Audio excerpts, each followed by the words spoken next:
The command deck of the Erebus Dawn was a slaughterhouse of flickering red emergency lighting and the wet, copper stink of blood. Consoles sparked where plasma had chewed through plasteel. The deck plates were slick underfoot with coolant leaking from ruptured lines and something thicker, darker. Bodies lay where they had fallen, human crew mostly, a few shattered Klythari exoskeletons still twitching in death throes. The tactical holotank in the center spun lazy orange arcs of projected damage.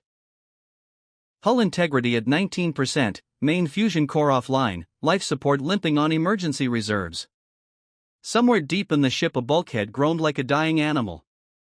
Captain Mara Voss stood at the heart of it all, one hand braced on the cracked tactical rail, the other wrapped white-knuckled around the grip of a service pistol that had long since run dry. Her left sleeve was gone from elbow to wrist. The arm beneath was a lattice of burns and hastily applied quick seal gel that still wept clear fluid. Her face, once described in a fleet evaluation as classically composed, was now a mask of soot, dried blood, and something colder than either.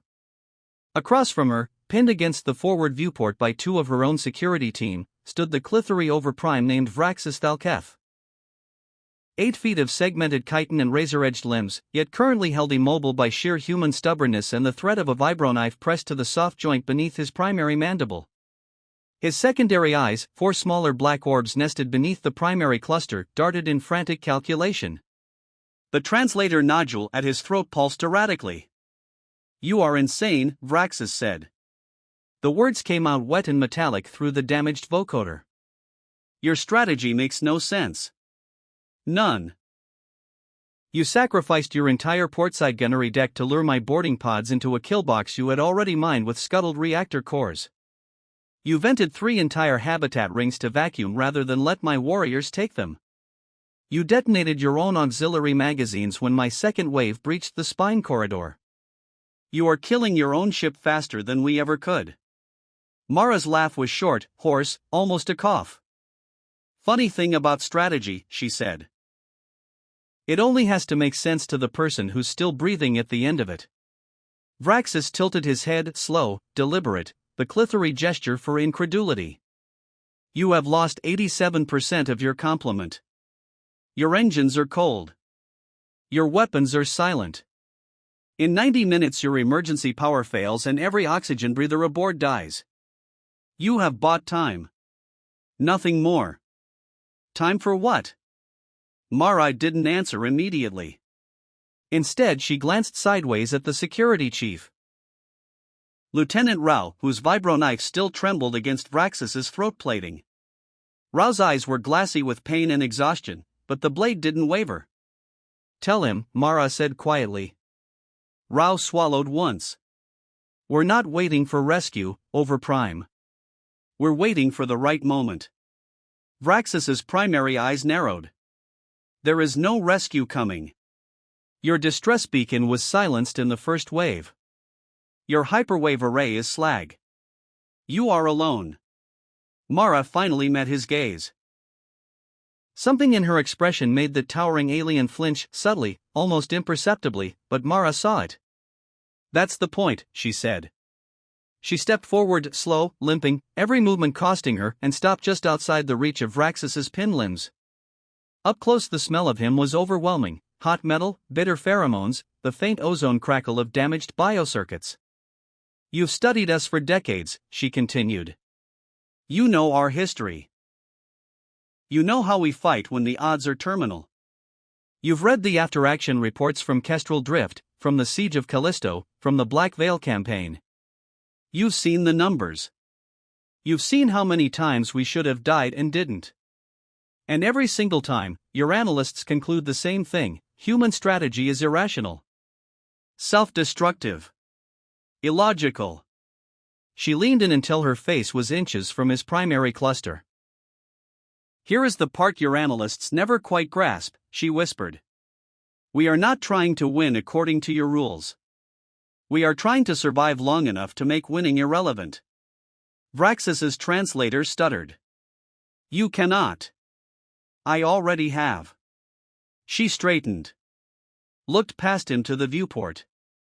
Outside, the debris field of what had once been Battle Group Omicron stretched for thousands of kilometers in every direction. Twisted bulkheads, frozen corpses, shattered drive bells, the slow-turning wreckage of a dozen ships. Among that graveyard, 3 Klythari dreadnoughts hung like black arrows, the Claw of Dominion, the Reaping Chant, and Vraxus's own flagship, the Eternal Hunger. They had come in tight formation, certain of victory, certain the Erebus Dawn was already a corpse. They had not noticed yet the faint, irregular flicker of a single emergency beacon buried deep in the wreckage of the indomitable Resolve, one of Omicron's lost heavy cruisers. A beacon Mara had ordered activated 90 seconds before she invited Vraxus's boarding parties to come kill her crew. A beacon transmitting a single, looping message in clear text Klythari battle code. Overprime Vraxus Thalcath is aboard the human wreck. Primary command node confirmed aboard. All secondary commanders are to assume tactical initiative per Doctrine 0. Immediate kinetic strike authorized. No prisoners. No parley. For the swarm. Mara watched Vraxus's secondary eyes widen as comprehension arrived like a blade between plates.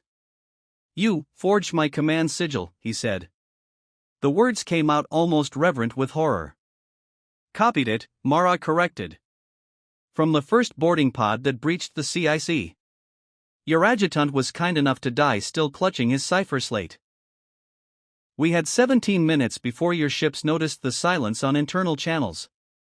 17 minutes to fake your voice, fake your biometric ghost, fake your priority override. 17 minutes to tell your fleet that their supreme commander was standing on a human bridge, helpless, and that the only way to preserve the honor of the swarm was to turn this entire volume of space into plasma before the human could extract anything useful from him." She smiled, small, tired, utterly merciless. "Your ships are already spooling main batteries.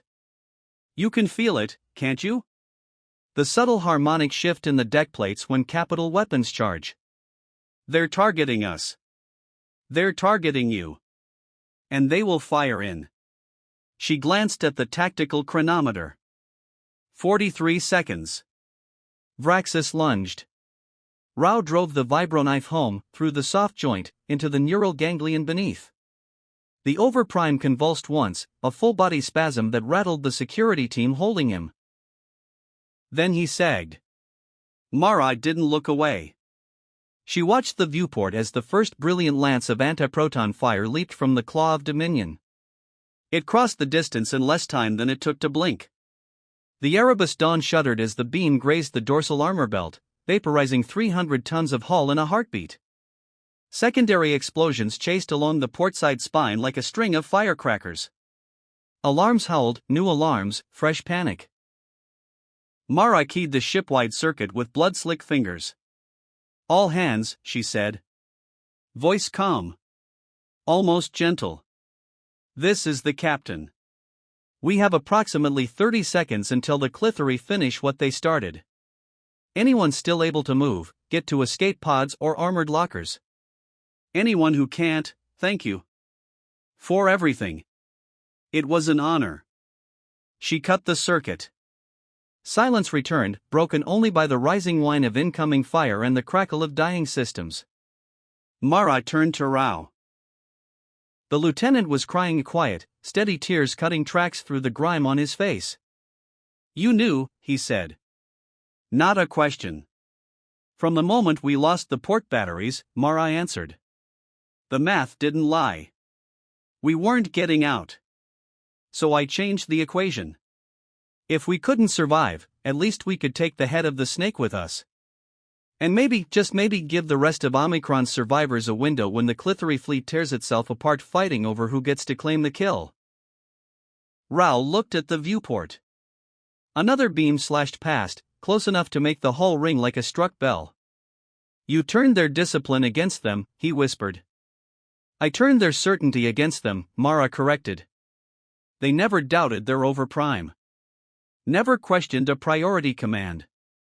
Never imagined a human would be ruthless enough to murder her own ship just to make the lie convincing." She stepped closer to the viewport. Pressed her burned palm to the cold transparency. Watched death come for them in lines of perfect, blinding light. "Strategy doesn't have to make sense to anyone else," she said softly. "It just has to keep you alive long enough to matter. The final barrage arrived. The Erebus Dawn came apart in silence and fire, beautiful, terrible, defiant. And somewhere in the spreading cloud of wreckage, a handful of escape pods tumbled free, carrying the last ragged remnants of her crew toward whatever future could be clawed from the ashes. Mara Voss never saw them. She was still standing at the viewport, back straight, hand pressed to the glass, when the final beam found the bridge. In that last heartbeat, her lips moved. No one heard the words. But the shape was unmistakable. Worth it.